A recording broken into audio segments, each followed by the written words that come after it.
Mostly about APA formatting. We're going to talk about presenting your research, and it's primarily about how we adhere to the APA formatting. It's really kind of interesting. I've had this argument for 30 years with the English department, as weird as that may seem. I've been trying to talk them into teaching MLA or MLA.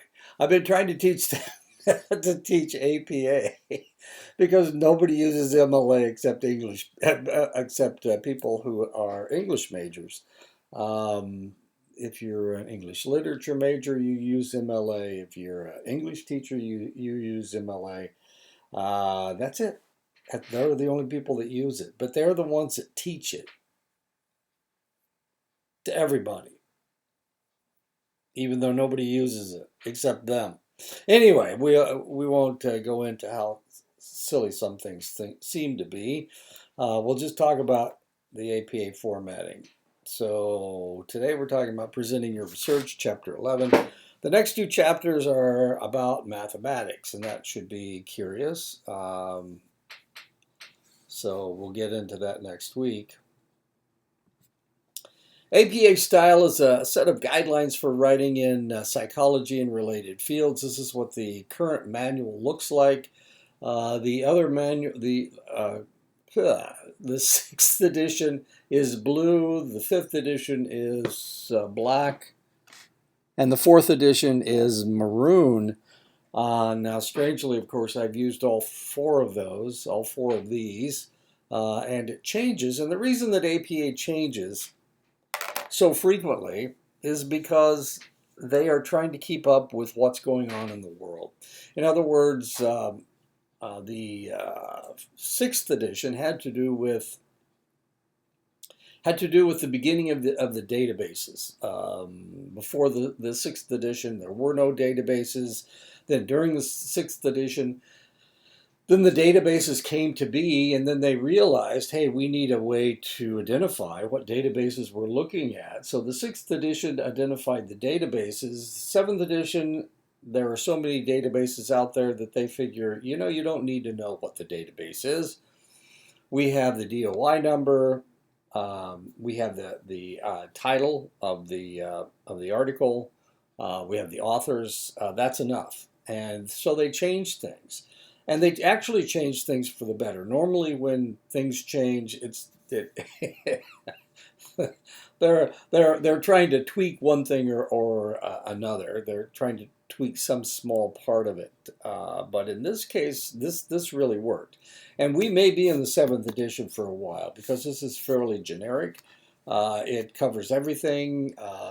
There's no extraneous information that you don't really need. The DOI number you can find. If you have the DOI number, you can just plug the DOI number into any computer and it will bring the article up. So, it's a pretty good deal. Now, the question is, why are more people not using APA? And the answer is because each discipline has their own way of doing things. And some of them, like the sciences, they don't have any set way of doing, of putting articles together. MLA does, of course. There's the AMA has a way of doing it. Medicine has a way of doing it.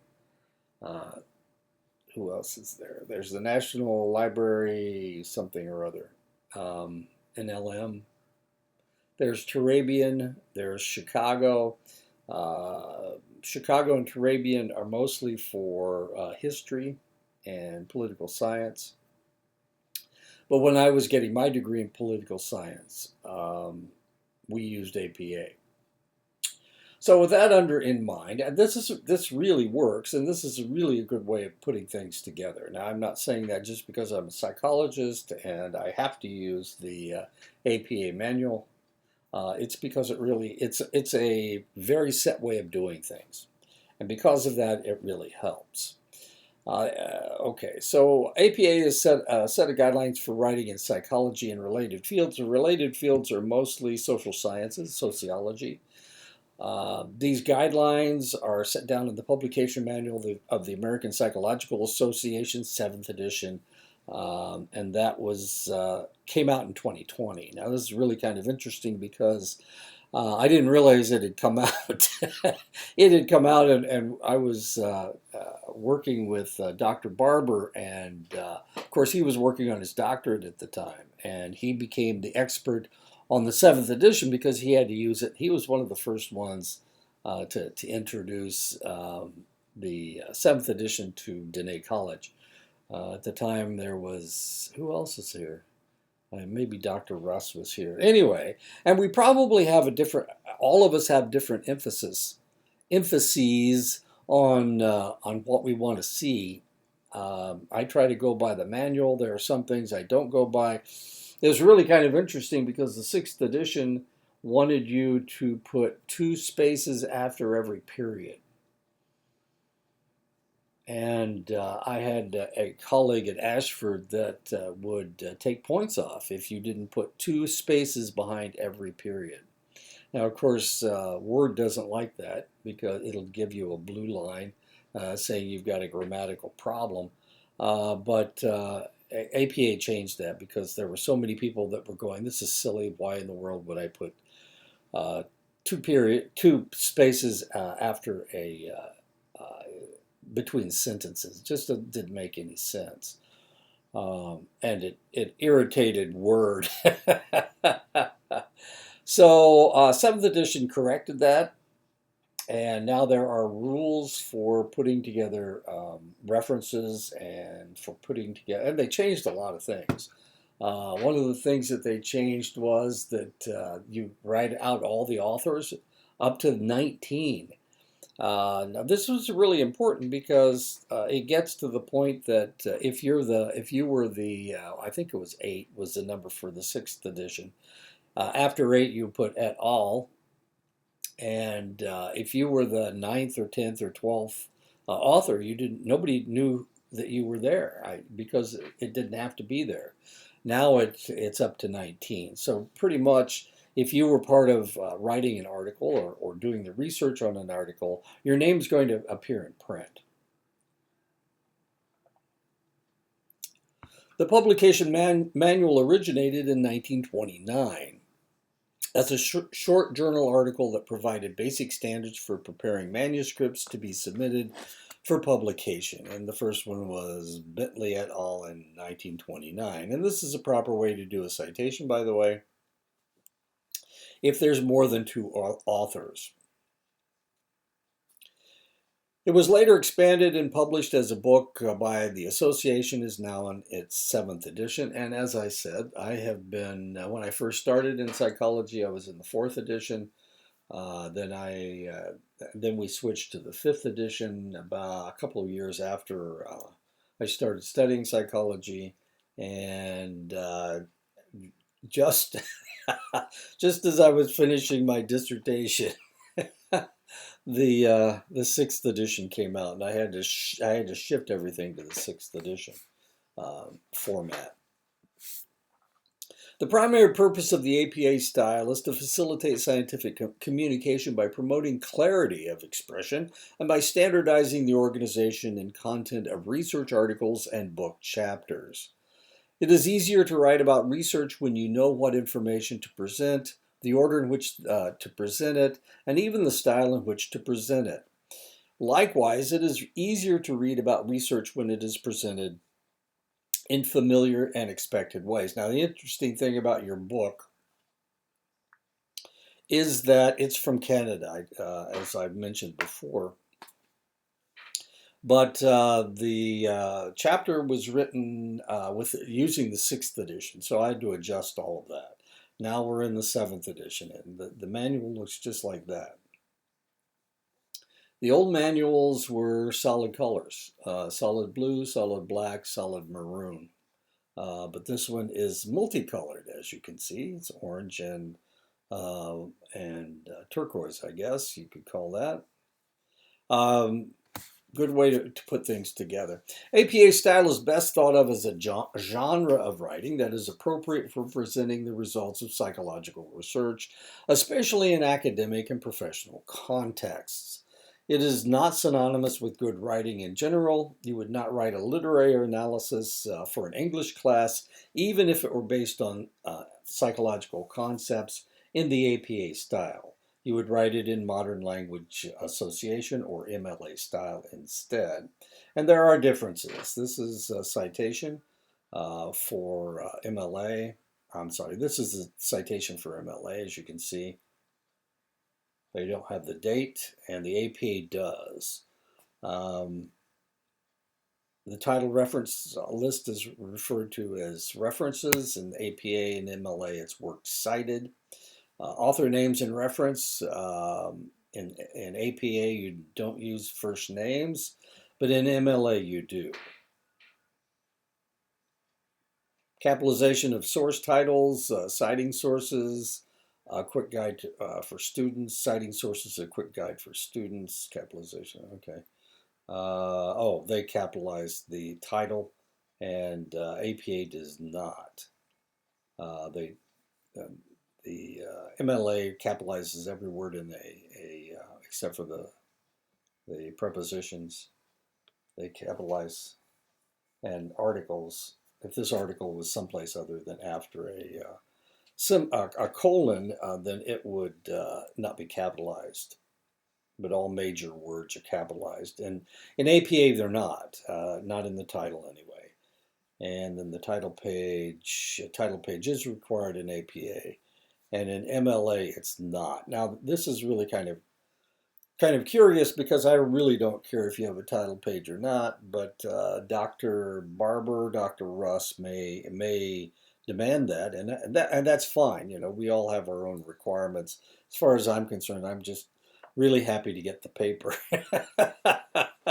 so that I can grade it, and I'm not going to take points off because you don't have a title page, as long as everything else is in APA style.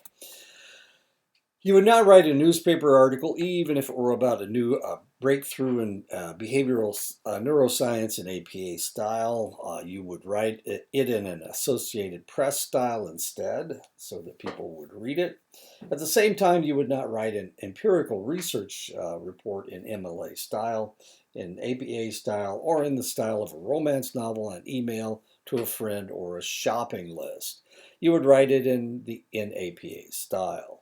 Part of being a good writer in general is adopting a style that is appropriate to the writing task at hand and for writing about psychological research. This is APA style. Because APA style consists of a large number and variety of guidelines, the publication manual is nearly 300 pages long. It can be useful to think about it in terms of three basic levels.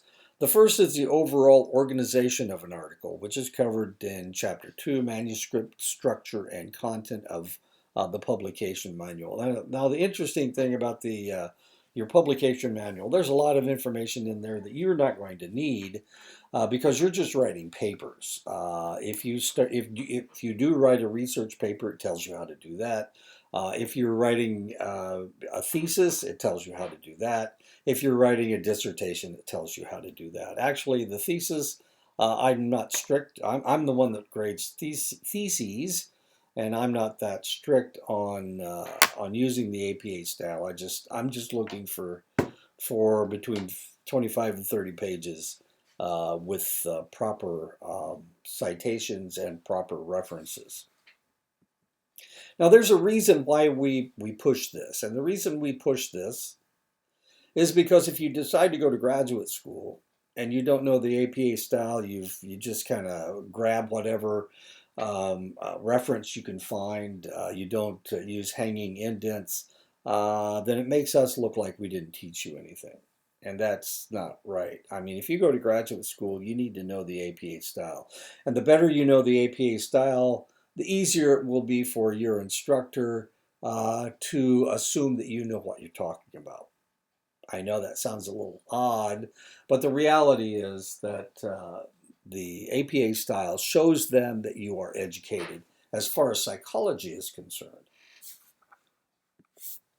Empirical research reports, in particular, have several distinct sections that always appear in the same order.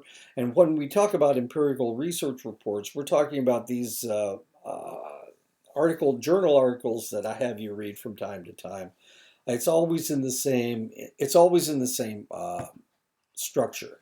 Now, the interesting thing is not only does APA put things in this structure, but the AMA also does.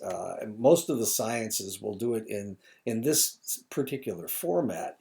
So if you're looking at a research article, you know that the first page is going to be the title page. On the title page will be the abstract, and then after the abstract will be the introduction. Now, the introduction is the literature review. And it's really important that you know what the title is and who the authors are and what date it was written. The abstract will give you a summary of the research, and sometimes that'll be enough. You don't really need to get too deeply into the research article. If it's a 20-page article, you could probably skim it and go to a summary. You already have the abstract. You can skip the introduction because if you already understand all of these things, this is the literature review. This is them showing you that they have looked at all the information about this topic. Now, if you already know about that topic, you really don't need to read this again because you already know this information. So you can go directly to the method. And the method will describe the study and how it was conducted. It will tell you what the subjects were, how many, what the population was that they were looking at, who they actually had in the research. Were there enough people in the research to make it a viable research? How did they do it? What surveys did they use? What techniques did they use? How long did they do these things? You can look at the method and decide for yourself as a psychologist. You can decide whether it was adequate or not. A lot of times, and usually if it's not very good research, they won't print it. And the reason they don't print it is because, well, it wasn't good research, and the results aren't should all be taken with a grain of salt. The next thing that comes after the method, then they'll talk about, well, what happened in the research? What were our results? And in the results section is where you find all of the statistics. Now, normally psychologists tend to not be that good with mathematics. Some people are, but they tend not to be that good with mathematics. So most people just skip that part. They skip that part, but they really don't. They really shouldn't because they need to decide whether the statistics are accurate or not. You can manipulate statistics in a lot of different ways. We pretend that they're absolute, but the reality is you can use regression. You can use a lot of things that are used in statistics and make the results look any way that you want. Now that sounds kind of ugly, doesn't it? But you've got to find a way that the statistics to manipulate the statistics so they do work out. That wasn't very nice, was it? Anyway, that's where you're going to find your statistics. Now, potentially you can skip from the method to the discussion because we're assuming that the statistics were good. Otherwise, a reviewer would have thrown it out. The discussion will tell you what the results were. And then, of course, the last part is the references. Now, let's say that you're doing research on the indigenous people of the Southwest. And so you got this wonderful article about the indigenous people of the Southwest, and somebody did select research. You can go to the reference page and find other references that maybe you could use. How about that? It's not cheating to read somebody else's reference page and go, I can use that article. This is great. One of the problems may be that the articles are dated. They're too old for you to really use. You need to use it. Some institutions say that research should be within 5 years of currency. Some say 10 years. Anyway, so that's how they're all put together, right there. The second level of APA style can be referred to as high-level style, covered by Chapter 3, Writing Clearly and Concisely of the Publication Manual, which includes guidelines for the clear expression of ideas. There are two important themes. One is that APA-style writing is formal rather than informal. It adopts a tone that is appropriate for communicating with professional colleagues, other researchers, and practitioners who share an interest in the topic. This formal writing avoids slang, contractions, pop culture references, humor, and other elements that would be acceptable in talking with a friend or in writing informally. The second theme of high-level APA style is that it is straightforward. This means that it communicates ideas as simply and clearly as possible, putting the focus on the ideas themselves and not how they are communicated. Another important element of high-level APA style is the avoidance of language that is biased against particular groups. This is not only to avoid offending people, why would you want to offend people who are interested in your work, but also for the sake of scientific objectivity and accuracy. For example, the term sexual orientation should be used instead of sexual preference because people do not generally experience their orientation as a preference, nor is it as easily changeable as this term suggests. The general principles of avoiding biased language are fairly simple. First, be sensitive to labels by avoiding terms that are offensive or have negative connotations. This includes avoiding terms that identify people with a disorder, other problem, or other problems that they may happen to have.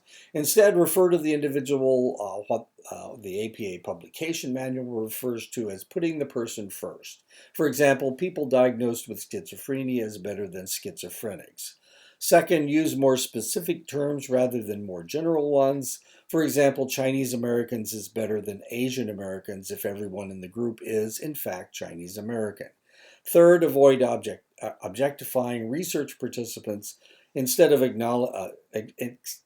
acknowledge their active contribution to the research. For example, the students completed the questionnaires better than the subjects were administered the questionnaire. Instead of man and men, use men and women or people. Instead of firemen, say firefighters. Instead of homosexuals, gays and bisexuals, lesbians, gay men, bisexual women. Minority, specific group label, for example, African Americans. Neurotics, people scoring high in neuroticism. And special children, instead of special children, children with learning disabilities. You'd probably do this anyway. You've already been taught to be sensitive to other people's ideas of what they want to be talked about. The third level of APA style can be referred to as low-level style, which is covered in Chapter 4, The Mechanics of Style, through Chapter 7, reference examples of the publication manual. Low-level style includes all the specific guidelines pertaining to spelling, grammar, references, reference citations, numbers and statistics, figures and tables, and so on. Error type, use of numbers, failing to use numerals for 10 and above. In other words, use the names for 1 through 9. And starting with 10, you use the numbers. Hyphenation, failing to hyphenate compound adjectives that precede a noun. For example, role-playing technique should be role-playing technique. Now, actually, Word is starting to correct for this. So it will tell you that this is incorrect. You need to hyphenate. It'll put a blue line under role play. If you type it out this way, then Word will tell you that you need to change it. And if you click on it, then it will tell you the proper way to do it with the hyphen.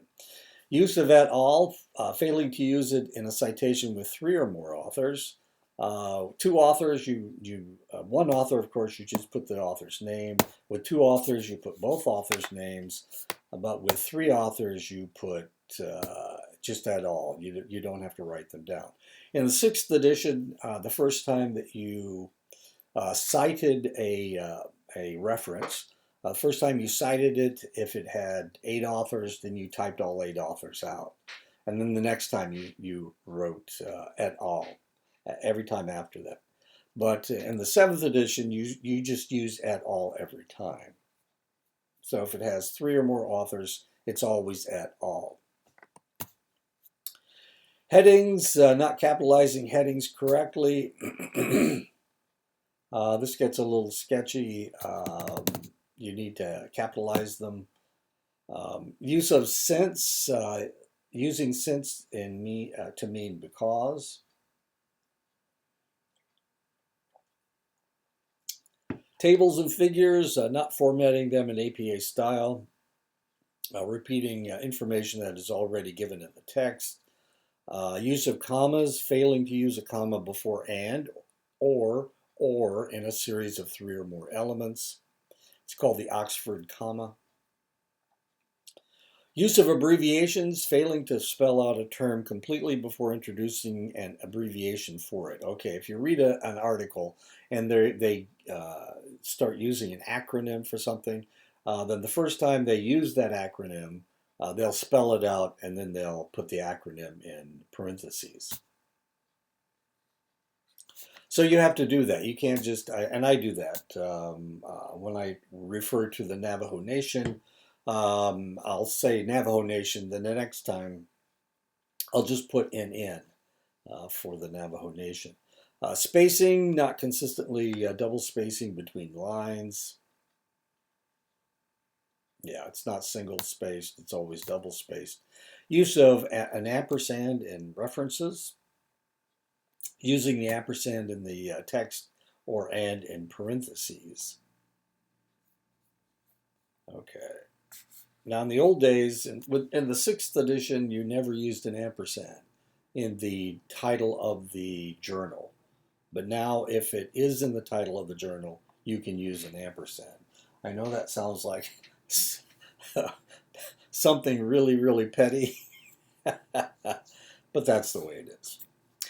At the end of an APA-style article or book chapter is a list that contains references to all the works cited in the text, and only the works cited in the text. In other words, if you found 100 articles for your research, but you've only used 35 of them, you can't write all 100 of them. If they're not in the text, then you don't write them out as references. The reference list begins on its own page with the heading References centered in the upper and lower case. The references themselves are then listed out alphabetically according to the last names of the first named author for each citation. Now, the first named author is probably the lead author. In other words, they're the one that actually wrote the article. It may have been their idea. They always agree on who's going to be the lead author. This doesn't have anything to do with you. It has to do with, and this becomes really important. Let's say that you have a new test, and it becomes known as the Begay test. Well, if Begay was if Marius Begay was the individual that wrote it, then it should be named after him, not Bradway and Russ and Barber. We were the secondary authors, and we didn't come up with the test. It needs to be the lead author, and that for that reason, when we start talking about an article, we will refer to it as Begay et al. Not, you can't just randomly select an author to put in the first slot. That person is the lead author, and that becomes really important because that article from then on will be known as the lead author et al. So the lead author, you'll talk about the Smith article, the Smith et al. Article. Usually you'll just say the Smith article. So the lead author is extremely important, and he was important, or they were important enough to become the lead author. As in the rest of the APA style manuscript, everything is double spaced. Everything is double spaced in references. Now, this is really difficult when we're dealing with postings. It's almost impossible. I've done it, but it really doesn't work very well. So let's not worry about the hanging indent except on our papers. We need to make sure that there is a hanging indent. And we'll talk about that in just a minute. Many different kinds of works might be cited in APA style articles and book chapters, including magazine articles, websites, government documents, and even television shows. And now in the 7th manual, it's easier to do this because they are actually tell you how to do it. The 6th edition, blogs and websites, they didn't really tell you how to do it. And you had to kind of come up with your own way of doing things. Because there were new things on the internet that the manual didn't cover, but the 7th edition does cover all of these things. So you can usually find just about everything in the manual, and it'll tell you how to write it down, how to reference it. The reference includes a hanging indent. That is, the first line of the reference is not indented, but all subsequent lines are. The author's names appear in the same order as on the article, which reflects author's relative contributions to the research.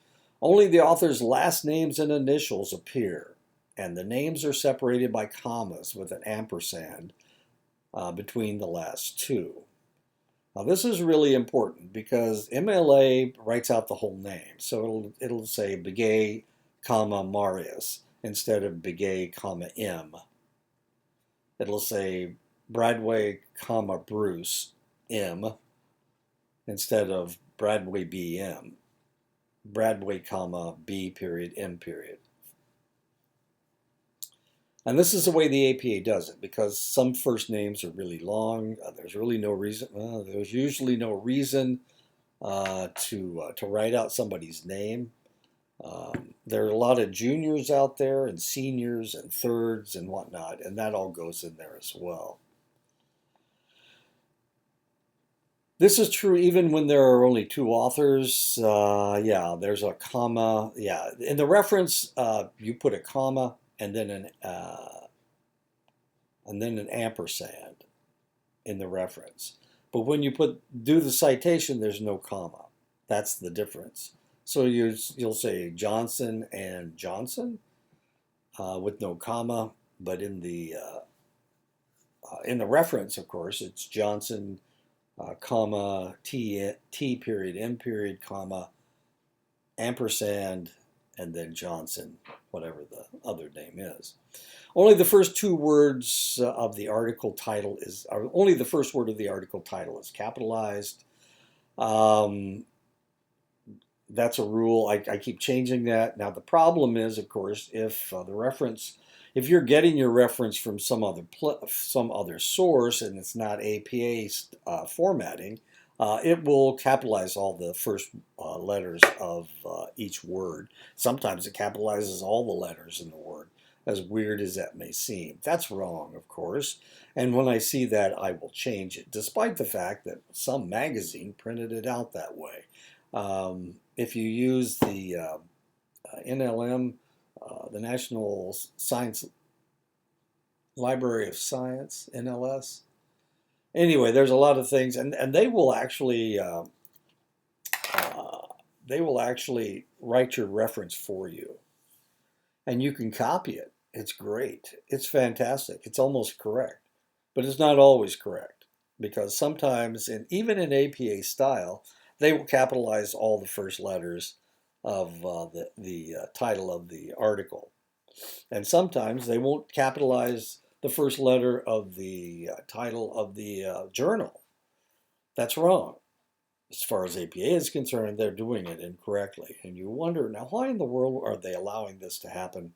And it's because their software is using the 6th edition instead of the 7th edition.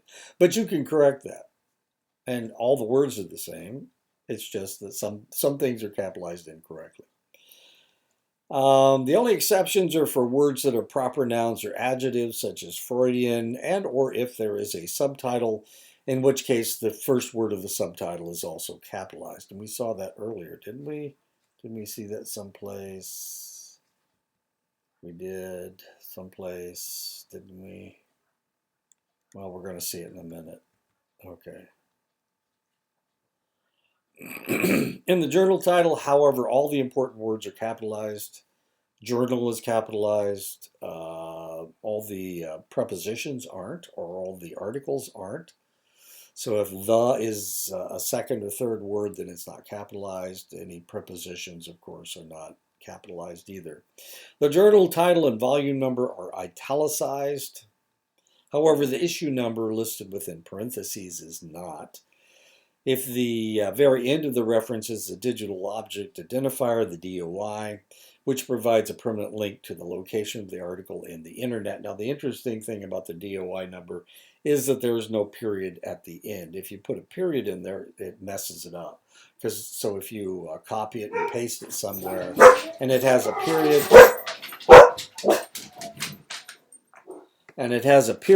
then it may not work.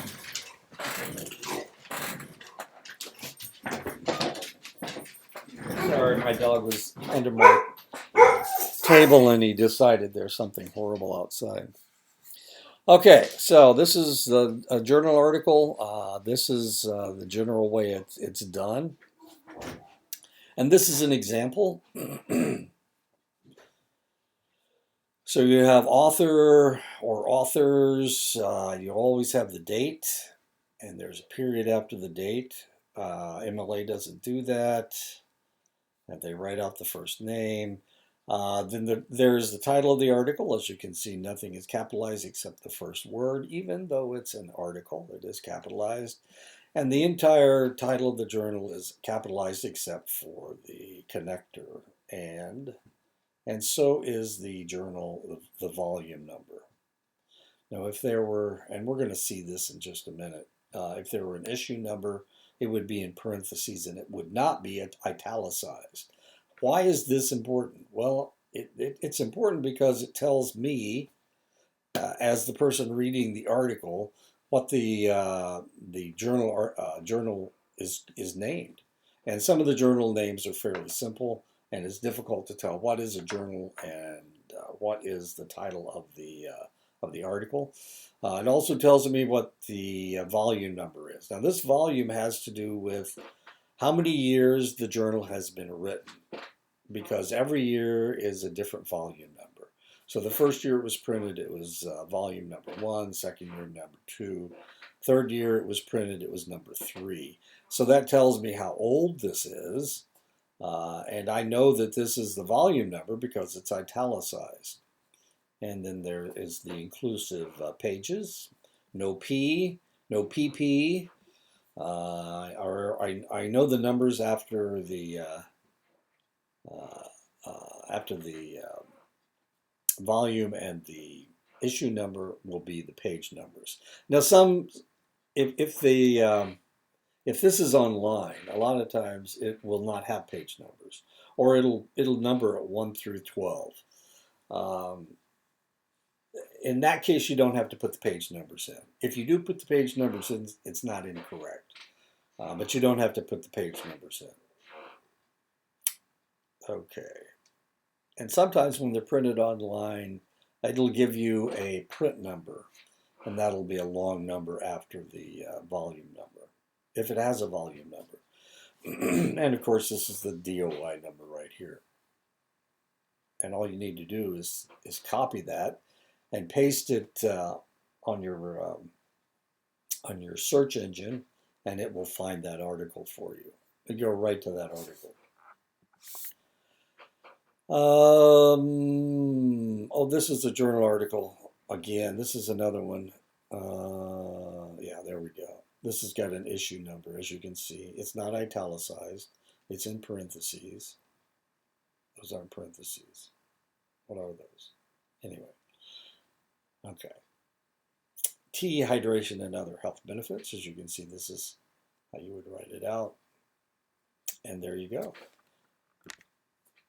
Title of a book, title of your textbook. In volume in the sixth edition, you had to put where it was printed. In the seventh edition, you don't. So that's the difference. But and it's much easier this way. You don't have to try to figure out. Geez, did they print it in Singapore, Toledo, or London? Oh man, I don't know where they printed it. Anyway, as you can see, the title is italicized. It's a title, so it's not. There's no capitalization of the first words except for the first word in the title. We're still talking. Oh, this is a chapter from a book. This gets a little iffy.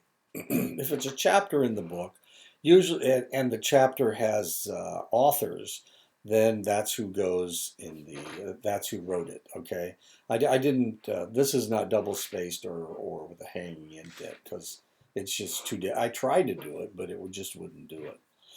Okay, so what we have is the authors, we have the date, we have the title of the chapter, and then we tell you what book it's in, and we put it this way. And instead of having the last name and then first initials, the editors of the book are first initials and then the last name, as you can see, just like this. And there's an ampersand. Addition is ed small e ds addition or ed period. In this case, there are three editors, so it's plural. So it's eds with a capital E. That tells us that these are editors, and then the title of the article of the book, and it's a title of a book, so the only thing that's capitalized is the first word. And then these are the inclusive pages of the chapter. And the last thing you print, of course, is the title or is the press, is the book publisher. When you refer to another researcher's idea, you must include a reference citation in the text. To the work in which that idea originally appeared and a full reference to that work in the reference list. In general, this includes phenomena discovered by other researchers, theories they have developed, hypotheses they have derived, and specific methods they have used, for example, specific questionnaires or stimulus materials. Citations should also appear for factual information that is not common knowledge so that other researchers can check their information for themselves. And this is an example. Recall that Mail et al. In 2007 found that women and men spoke about the same number of words per day on average. The next paragraph, there is a strong positive correlation between the number of daily hassles and the number of symptoms people experience. Kanner et al. In 1981. Now you have this information because Kanner is the one that told you. So instead of just saying this with no citation, you're going to have to use a citation and tell me where you got that information. And if you don't do that, then it's plagiarism, and you need to be really careful that you should probably put a citation after every paragraph because you got that information from someplace. Unless it's knowledge that you acquired on the reservation, and I will be able to tell that by the topic. You probably don't have a whole lot of information about the rings of Saturn. This is not knowledge that you have acquired anywhere. So if you are talking about the rings of Saturn, you're going to have to tell me where you got that information. And there are, like this shows you, there are two ways to do it. You can either put it at the end of the paragraph, or if you put it at the beginning of a paragraph, tell me who the person was that potentially gave you that information. Then I will know that the rest of the paragraph comes from Mail. And I know that this, even though you said all of this, I'm going, where did you get that information? Now I know that you got it from Kanner et al. In 1981. So it's not a bad idea to put a citation after just about every paragraph that you write, unless it's your opinion. An APA style research report begins with a title page. Let me go back to this just for a second. And we're talking about plagiarism here. I was on a thesis committee for criminal justice once upon a long time ago. And in criminal justice, you can't say has to do with the law. So it was just about each sentence had a citation because that information came from a specific source. And in the law, you need to understand where everything comes from. So for that reason, when I read the thesis, just about every sentence had a citation, and the lead the chair of the thesis committee didn't like it because it was she was writing in she was a psych major, but she had a criminal justice minor, and she was writing about criminal justice in psychology is what she was writing about. And the person that helped her was our criminal justice instructor. And of course, she was writing her dissertation at the same time. So she told her that she needed to do this. So it was a bit of a struggle. It was a bit of a struggle to get him to agree that she could do this without calling it something. He wanted it called plagiarism, but it wasn't. We got her through anyway. Don't worry, we got her through. She now has a PhD from University of Cincinnati in criminal justice. An APA-style research report begins with a title page. The title is centered in the upper half of the page with each important word capitalized. The title should clearly and concisely, in about 12 words or fewer, communicate the primary variables and research questions. This sometimes requires a main title followed by a subtitle that elaborates on the main title, in which case the main title and subtitle are separated by a colon. And these are examples of good titles: sex differences in coping styles and implications for depressed mood. Well, these shouldn't be capitalized. Oh, they're talking about it in the text. Effects of aging and divided attention on memory for items and their contexts. Computer-assisted cognitive behavioral therapy for child anxiety, results of a randomized clinical trial, and virtual driving and risk-taking do racing games increased risk-taking cognitions affect and behavior. And of course, on the title page, these all would be capitalized. And there you go. Below the title are the author's names, and on the next line, their institutional affiliation, the university or other institution where the authors worked when they conducted the research. The authors are listed in an order that reflects their contribution to the research. When multiple authors have made equal contributions to the research, they often list their names alphabetically or in a randomly determined order. And this, like I said, this can become very, very important because in this case, if Pepper was the guy that was the main lead author, this paper is going to be known as the Pepper paper. Or if Jones was the lead author, it's going to be known as the Jones author. Or since there's only two of them, it will probably be known as the Jones and Pepper article. The abstract is a summary of the study. It is the second page of the manuscript, and it is headed with the word abstract. The first line is not indented. The abstract presents the research question, a summary of the method and basic results, and the most important conclusions. In APA, the abstract is usually limited to about 200 words, but scientific articles are often much, much longer. And when you go through Psych 255, of course, I have you do article critiques, in which case you're going to see all of these things. Or maybe you've already taken Psych 255. Therefore, you have already looked at a lot of articles. And potentially, you were using information articles, and I asked you to use research articles, and you had points taken off because it was not a research article.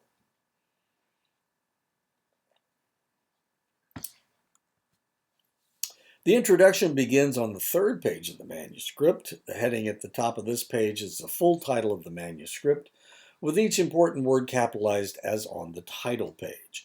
The introduction includes 3 distinct subsections, although these are typically not identified by separate headings.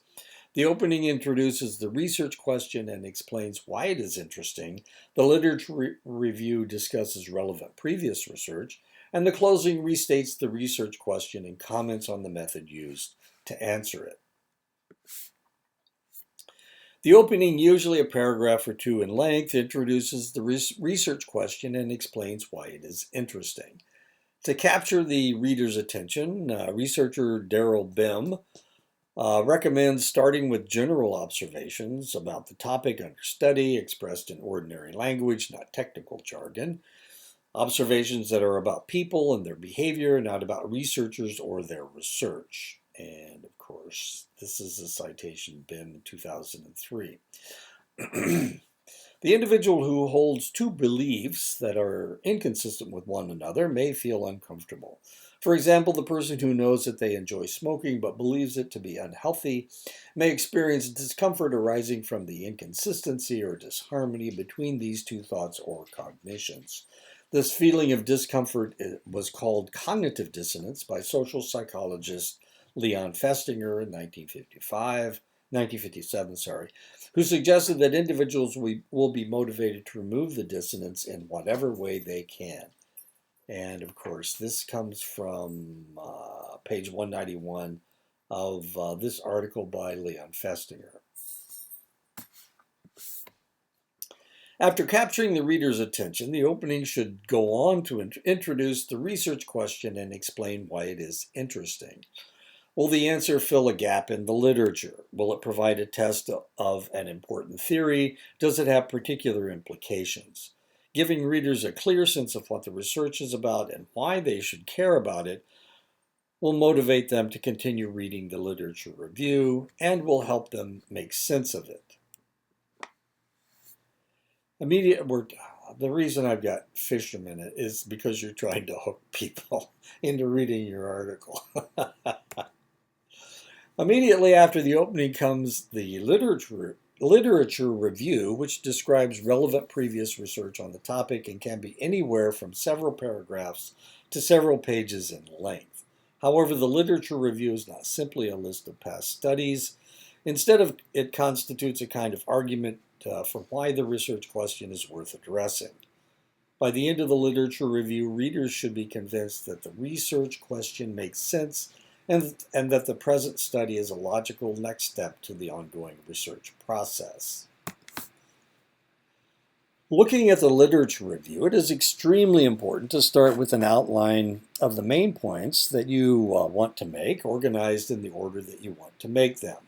The basic structure of your argument should be apparent from the outline itself. It is important to emphasize the structure of your argument in your writing. One way to do this is to begin the literature review by summarizing your argument even before you begin to make it. In this article, I will describe 2 apparently contradictory phenomena, present a new theory that has the potential to resolve the apparent contradiction, and finally present a novel hypothesis to test the theory. Another way is to open each paragraph with a sentence that summarizes the main point of the paragraph and links it to the preceding points. These opening sentences provide the transitions that many beginning researchers have difficulty with. Instead of beginning a paragraph by launching into a description of a previous study, such as Williams found that, it is better to start by indicating something about why you are describing this particular study. Another example of this phenomenon comes from the works of Williams. Williams, in 2004, offers one explanation of this phenomenon. An alternative perspective has been provided by Williams in 2004. We used a method based on the one used by Williams, 2004.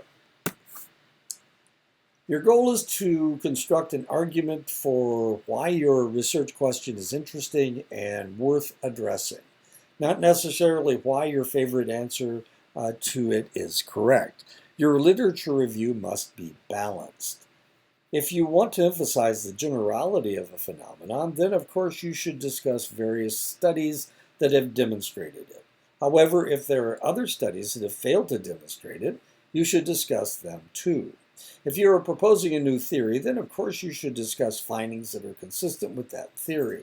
However, if there are other findings that are inconsistent with it, you should discuss them too.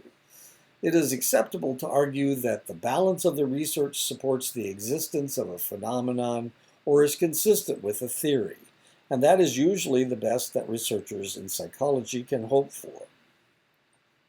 But it is not acceptable to ignore contradictory evidence. Besides, a large part of what makes a research question interesting is uncertainty about its answer. The closing of the introduction, typically the final paragraph or two, usually includes two important elements. The first is a clear statement of the main research question and hypothesis. The first is a clear statement of the main research question and hypothesis. This statement tends to be more formal and precise than in the opening and is often expressed in terms of operational definitions of the key variables. The second is a brief overview of the method and some comment on its appropriateness. The introduction leads smoothly into the next major section of the article, the methods section. Here is how Darley and Latane in 1968 concluded the introduction to their classic article on the bystander effect. These considerations lead to the hypothesis that the more bystanders to an emergency, the less likely or the more slowly any one bystander will intervene to provide aid. To test this proposition, it would be necessary to create a situation in which a realistic emergency could plausibly occur. Each subject should also be blocked from communicating with others to prevent their getting information about their behavior during the emergency. Finally, the experimental situation should allow for the assessment of the speed and frequency of the subject's reaction to the emergency. The experiment reported below attempted to fulfill these conditions, and that was on page 378 of Darley and Latane. The methods section is where you describe how you conducted your research. An important principle for writing a methods section is that it should be clear and detailed enough that other researchers could replicate the study by following your recipe.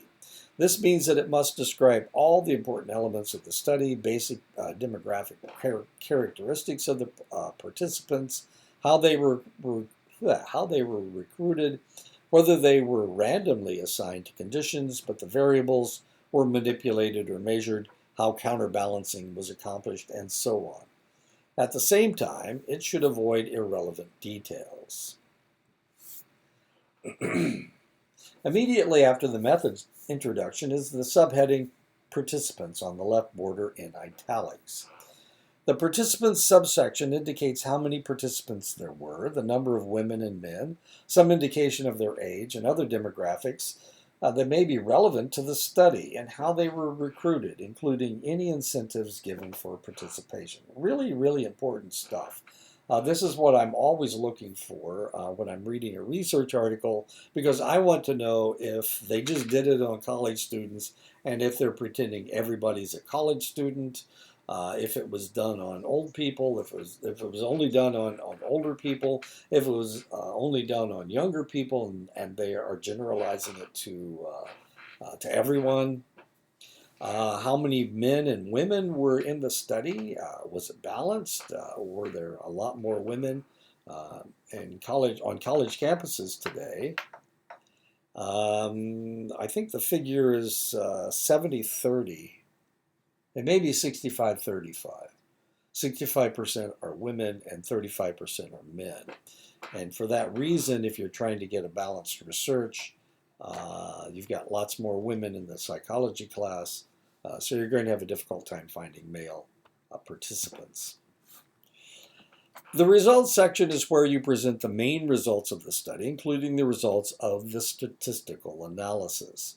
Although it does not include the raw data, individual participants' responses, or scores, researchers should save their raw data and make them available to other researchers who request them. Many journals encourage the open sharing of raw data online, and some now require an open data and materials before publication. The results section should then tackle the primary research question one at a time. BIM in 2003 suggests the following basic structure for discussing each new result. Remind the reader of the research question, give the answer to the research question in words, present the relevant statistics, qualify the answer if necessary, and summarize the results. The discussion is the last section, major section of the research report. Discussions usually consist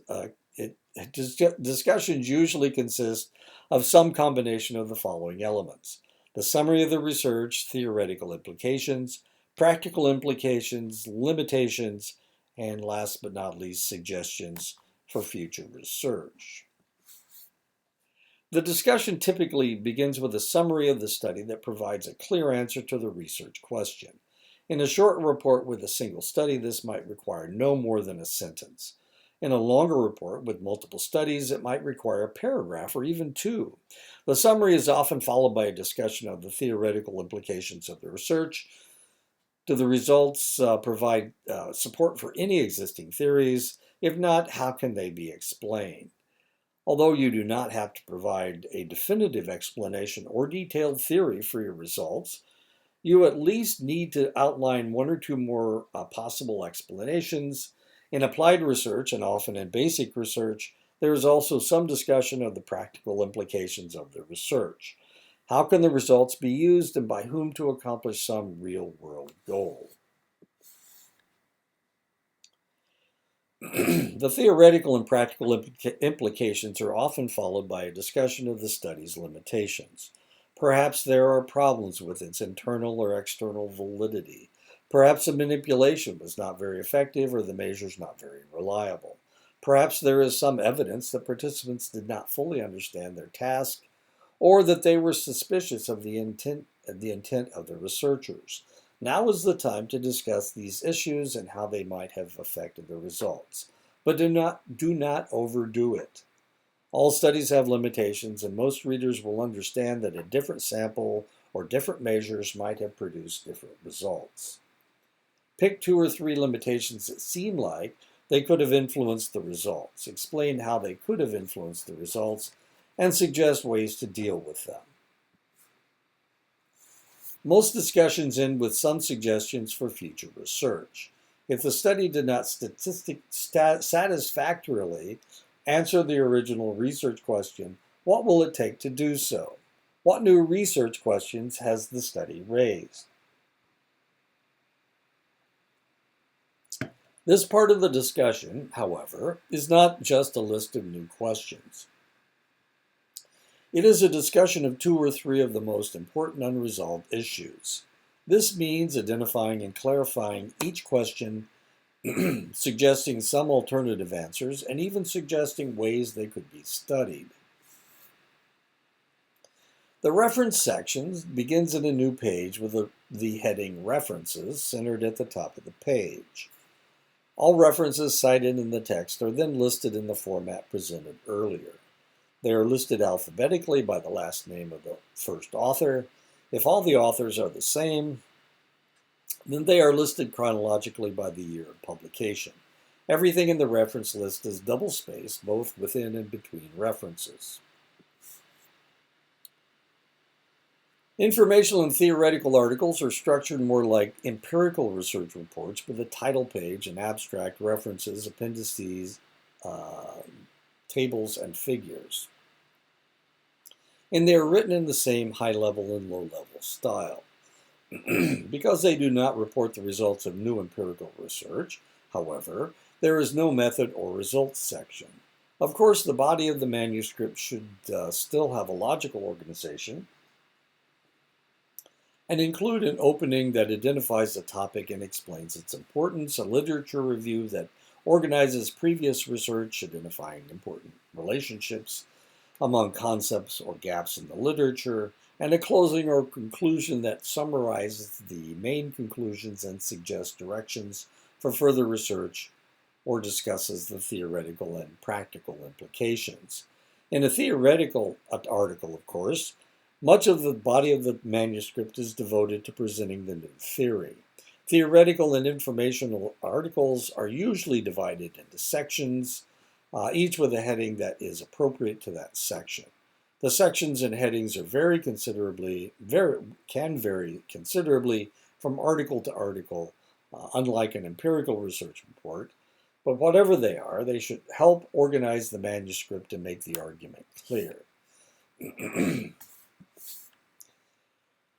Final manuscripts. Other types of manuscripts are prepared by the author in their final form with no intention of submitting them for publication elsewhere.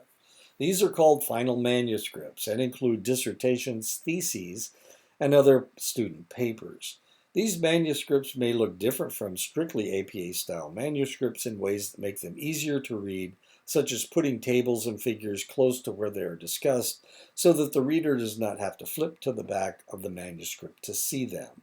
If you read a dissertation or thesis, for example, you might notice it does not adhere strictly to the APA-style formatting. For student papers, it is important to check with the course instructor about formatting specifics, and I'm sure Dr. Barber and Dr. Russ have different requirements than I do, and that's okay.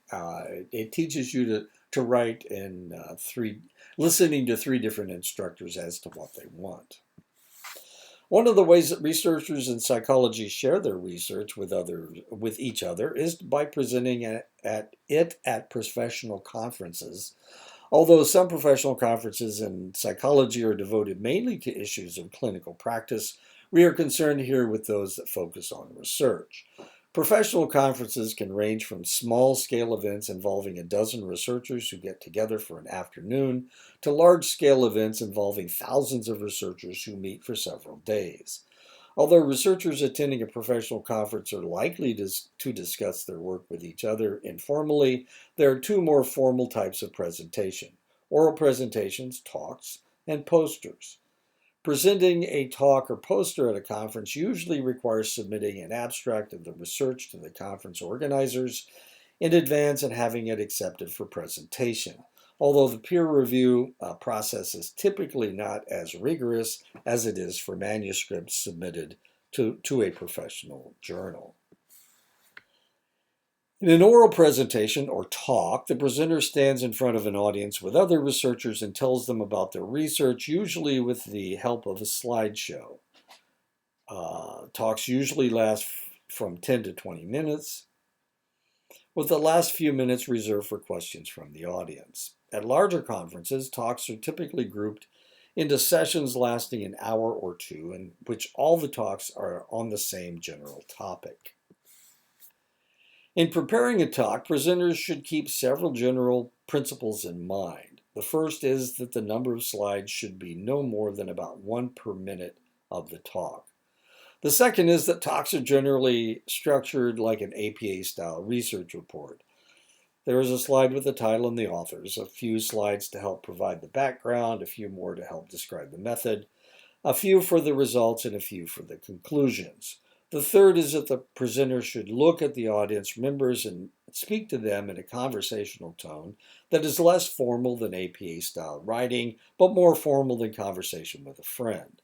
The slides should not be the focus of the presentation. They should act as visual aids.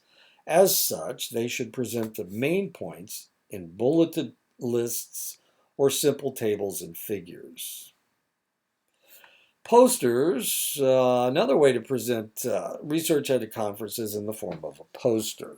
A poster is typically presented during a 1 to 2 hour poster session that takes place in a large room at the conference site. Presenters set up their posters on bulletin boards arranged around the room to stand near them. Other researchers then circulate through the room, read the posters, and talk to the presenters. Posters are used by professional researchers in all scientific disciplines, and they are becoming increasingly common.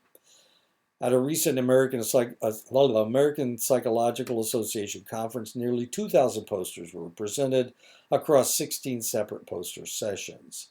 Among the reasons posters are so popular is that they encourage meaningful interaction among the researchers. Posters are typically a large size, maybe 4 feet wide and 3 feet high, like this. The poster's information is organized in distinct sections, including a title, author names and affiliations, an introduction, a method section, a results section, a discussion or conclusion section, references, and acknowledgments. Although posters can include an abstract, this may not be necessary because the poster itself is already a brief summary of the research. A primary reason that posters are becoming such a popular way to present research is that they facilitate interaction among researchers. Many presenters immediately offer to describe their research to visitors and use the poster as a visual aid. At the very least, it is important for presenters to stand by their posters, greet visitors, offer to answer questions, and be prepared for questions and even the occasional critical comment. It is generally a good idea to have a more detailed write-up of the research available for visitors who want more information, to offer to send them a detailed write-up, or to provide contact information so that they can request more information later. And I have been to APA conferences. There was a teaching conference in Vancouver, British Columbia. I went to a teaching conference in, where was it? St. Petersburg, Florida. Or was it Tampa? No, it was St. Pete. That's right. And that is the end of the lecture. So there you go. This is really important stuff. If you need to go to graduate school, if you want to go to graduate school, of course, all this information is really important. And I would suggest that you actually buy the manual. It's not that expensive. You can find a used one for relatively inexpensive. That it would be relatively inexpensive. So yeah, not a bad idea. As I said, it's don't get the 6th edition because it's out of date. 7th edition, got to be in the 7th edition, despite the fact that up in Canada, I'm not exactly sure what they're doing. I'm sure Dr. Barber and Dr. Russ are up to date on their 7th edition. Takes a while. Sometimes I make mistakes, and then I correct your mistakes. I would correct what you wrote as a mistake, but it might not be. So you can argue with me. I will look it up. I look a lot of things up. My 7th edition is pretty worn out. So there you go. I'll talk to you next week about something in statistics.